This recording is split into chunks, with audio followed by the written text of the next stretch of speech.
Let's talk about why saying to a child, look at me when I'm talking to you, may not actually support the child in being able to hear, understand, and even integrate what is being said to them.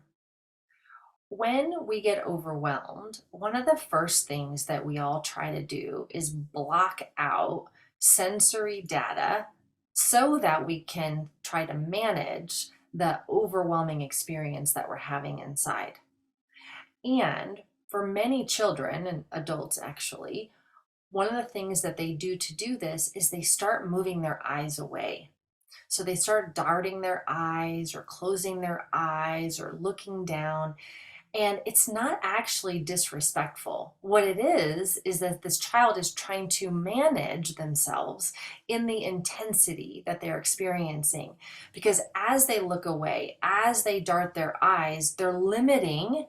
You might even close your eyes right now as I'm talking about this, and you can see that you limit the sensory information that you bring in. And this is super useful because what's actually happening, even though it looks disrespectful, is the child's actually trying to listen. They're trying to be present. They're trying to connect. And so when we say to a child, look at me when I'm talking to you, it actually has the potential of overwhelming the system even more. And now the system is on high alert, trying to manage, and then it can't actually hear. It can't listen. It can't integrate.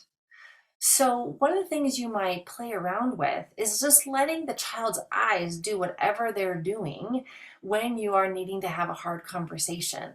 I'll also add in that for many children, they also need to move.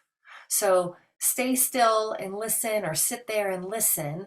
If we look at it from this perspective, actually potentially contributes to more activation and more dysregulation inside of the child. So, allowing the child to move, allowing the child to close their eyes and dart their eyes can actually be incredibly useful if the goal here is for the child to actually hear what we are trying to say.